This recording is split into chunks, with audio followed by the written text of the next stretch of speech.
Good evening, welcome to my channel. দিনটা ছিল বড়দিন।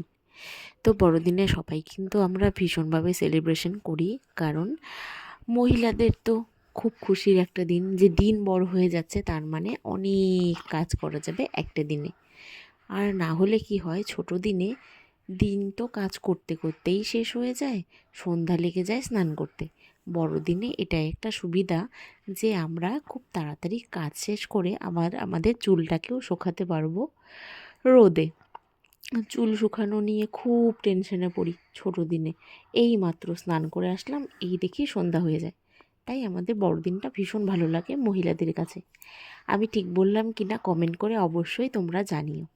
আর আমরা গেছিলাম শিলিগুড়িতে, কিন্তু আমরা প্ল্যান করে যাইনি যে আমরা কোথাও একটা ঘুরতে যাব। তো হঠাৎ করে আমাদের একটা মনে হলো কোথাও ঘুরতে যাই, চলে গেলাম রোহিণী লেকে। দারুণ সুন্দর একটা জায়গা, তোমরা যে বা যারা গেছো অবশ্যই জানো, কমেন্ট করে জানিও জায়গাটা তোমাদের কেমন লেগেছে। আমাদের তো ভীষণ ভালো লেগেছে। এই যে গেছিলাম আমি, আমার ছোট্ট স্যান্টা, আর আমার বোন, দেওর, আর আমার ছোট্ট দেওর। যাই হোক, খুব মজা করেছি আমরা গিয়ে। আর আমার দেওর তো বলেছিল নাকি আমরা গাড়িই পাবো না, যেতেই পারবো না। কিন্তু আমাদের লাকটা এত ফেভার করেছে যে আমরা বাড়ির থেকে বের হতে না হতেই দারুণ সুন্দর সুন্দর এক একটা গাড়ি পেয়ে গেছি। আর প্রাকৃতিক সৌন্দর্যের মজা নিতে নিতে গাড়ি করে আমরা পৌঁছে যাচ্ছি রোহিণী লেকের দিকে। যাওয়ার পথে রাস্তাগুলো দারুণ সুন্দর ছিল, আর যেতে যেতে গাড়ির থেকে পাহাড় দেখা যাচ্ছে। আর পাহাড় মানে আমার সব থেকে শান্তির জায়গা। পাহাড়ে গেলে আমার মনে হয় আমি ওখানেই থেকে যাই। পাহাড়টা আমার এতটা ভালো লাগে, এত সুন্দর সুন্দর সাজানো বাড়ি ঘর, ফুল গাছ, গাছপালা দেখে খুব মজা লাগে। আর সেই দিন তো গিয়েছিলাম আমার স্যান্টার সঙ্গে। স্যান্টা মনের ইচ্ছে পূর্ণ করে দিয়েছে। আমরা ভেবেছিলাম যেতে পারবো কি পারবো না, কিন্তু না, সঙ্গে স্যান্টা ছিল বলে আমাদের কোনো প্রবলেম হয়নি। আমরা এক একটা ভালো ভালো গাড়িতে করে আমাদের সুন্দর একটা ডেস্টিনেশনে পৌঁছে গেছি। তো ওখানে গিয়ে সবাই আমাদের স্যান্টাকে অনেক আদর করেছে। আর আমার স্যান্টা তার ব্যাগের মধ্যে নিয়ে গেছিলো অনেক চকলেট, আর সবাইকে চকলেট দিচ্ছিল, সবাই খুব খুশি হচ্ছিল। তো স্যান্টার সঙ্গে স্যান্টার মা একটু ভিডিও বানাবে না, সেটা কি করে হয়।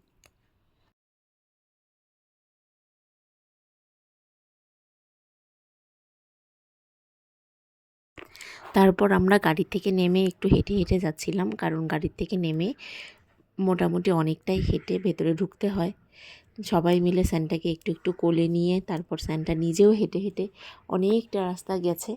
যাই হোক, আমাদের এই জায়গাটাতে গিয়ে খুব ভালো লেগেছিল। তোমাদের কেমন লেগেছে জানিও। আর লেকে তো দারুণ মজা করেছিলাম এখানে। তার মধ্যে সাইডে পিকনিক হচ্ছিল, এত ভালো গান বাজছিল যে আমরা একটু নেচেও নিয়েছি এই বোর্ডের মধ্যে বসে বসে। আর আমরা তো গান শুনলেই নাচি, তোমরা ভালো করেই জানো। এই যে দেখো, আমাদের স্যান্টাও বসে আছে গাড়ি, মানে আমাদের বোর্ডের মধ্যে। বোর্ডটা আবার মাঝ রাস্তায় খারাপ হয়ে গেছিলো, তাই জন্য আমরা বেশিক্ষণ বোর্ডটা চড়তে পারিনি। এত ভালো লাগছিল বোর্ডে উঠে। পাহাড়, তার মাঝখানে একটা সুন্দর লেক, তার মধ্যে বোট। খুব সুন্দর লেগেছে জায়গাটা, মনে হচ্ছিল আঁকিয়ে রেখেছে কেউ ছবি। এত সুন্দর জায়গাটা। আর বোর্ডে উঠলে তো নামতেই ইচ্ছে করে না। আর নামতে ইচ্ছে করে না এটা বড় কথা না, আমি তো বোর্ডে প্রথম উঠেছি, আগে কোনো দিন উঠিনি। এই আমার জীবনে প্রথম বোর্ডে ওঠা। কারণ আমি জলে খুব ভয় পাই। মানে জলে নামতে পারি যদি অল্প জল থাকে, বেশি জলে আমি ভয় পাই, কারণ আমি সাঁতার কাটতে জানি না। তার মধ্যে আমি ছোট বাচ্চা নিয়ে উঠেছি, এটা আরও একটা বড় ভয় ছিল। তো সব মিলিয়ে ভালোই মজা করেছি। ছোটোবেলায় চড়েছিলাম নৌকাতে, আর এই জীবনে প্রথম নৌকার জায়গায় বোটে উঠলাম। আর এর মাঝখানে আমি আর কোনোদিনও উঠিনি, কারণ আমি খুব ভয় পাই। আর বোটে উঠবো প্রথমবার, স্মৃতি রেখে দেবো না সেটা কি করে হয়। ভিডিও তো আমাদের করতেই হবে, ফটো তো তুলতেই হবে, সে যেখানেই যাও না কেন। এই যে আমাদের সেন্টা একটু ফুল গাছ দেখে ওখানে একটু ফুল দেখছে। আর এখানে ছিল হর্স। আর এই যে আমাদের স্যান্টা এখন একটা দিদিভাইকে পেয়েছে, দিদিভাইকে গিয়ে চকলেট দিচ্ছে। দেখেছো, স্যান্টা কিন্তু খুব ভালো। আর স্যান্টার তো ফেভারিট ডগ ক্যাট, স্যান্টার যেখানেই ডগ ক্যাট দেখছে সেখানেই দাঁড়িয়ে পড়ছে। আর ভীষণ ভালো একটা ঘটনা, এখানে আবার পৌঁছে গেছিলো শিলিগুড়ি টাইমসের থেকে দুজন, আমাদেরকেও একটু ইন্টারভিউ নিয়ে নিল। যে তোমরা এখানে এসেছো, কেমন লেগেছে, স্যান্টাকে খুব আদর করছিল। যাই হোক, আমরাও বলেছি যে আমাদের খুব ভালো লাগছিল, খুব মজা হয়েছে। কিন্তু খারাপ লেগেছে একটাই, যে স্যান্টাকে অনেকবার করে নাম জিজ্ঞেস করছিল, কিন্তু স্যান্টা কোনোভাবেই তার নাম বলছে না।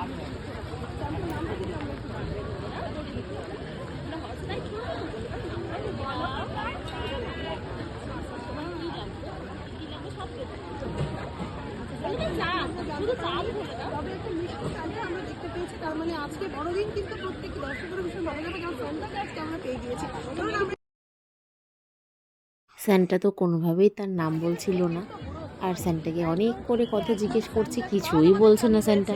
তার একটা ঝুলিও রয়েছে। কি রয়েছে এখানে? তোমার নাম কি? বলো বাবা, বলো নাম বলো। বলো বাবার নাম বলো। বলো তোমার নাম কি? বলো। একটু ভেবে নিতেই পারি সান্টা ক্লজ বাংলা বুঝতে পারছে। বলো হোয়াট ইজ ইওর নেম সোনা? ভয় পাচ্ছ কেন? বলো আছে তোমার ঝুলিতে কি আছে বাবা? না যে সান্টা এখন বলবে না। দেখো, স্যান্টা নামও বললো না, ঝুলিতে কি আছে সেটাও বললো না। দুষ্টু স্যান্টা, এমনিতে কটকট করে হাজার কথা বলতে পারে, কেউ কিছু জিজ্ঞেস করলেই সে বোকা হয়ে যায়। ঠিক আছে, সে ছোট, সব কিছু মানিয়ে নিতে হবে। লেকটা তোমাদের কেমন লাগলো? আর এই হর্সে আমাদের ওঠার কথা ছিল, কিন্তু কোনো কারণে ছেলেকে আর উঠাইনি, মনেও ছিল না, ভুলেও গেছি। আর আমার ছেলের কিন্তু অনেক দিনের ইচ্ছে ছিল হর্স রাইড করবে। ও অনেক দিন থেকেই বলছিল, মা আমি হর্সের পিঠে উঠবো, হর্সের পিঠে উঠবো। তো এত ব্যস্ত হয়ে গেছিলাম এখানে ঘোরাঘুরি করতে, যে ছেলেকে আর হর্সেই উঠানো হলো না। তারপর আমরা এই যে লেকের দিকে যাচ্ছিলাম, তো আগের ভিডিওগুলো তোমরা দেখে ফেলেছো যে আমরা বোর্ডে উঠে চড়া হয়ে গেছে, কিন্তু আমরা লেকের সামনে গিয়ে একটু ফটোশ্যুট করেছিলাম। তারপর খুব খিদে পেয়ে গেছে জন্য আমরা ম্যাগি নিয়ে নিয়েছিলাম। আমরা দুজনকে ম্যাগি খাইয়ে দিচ্ছি। এখানকার ম্যাগিটা কিন্তু ভীষণ টেস্টি ছিল খেতে।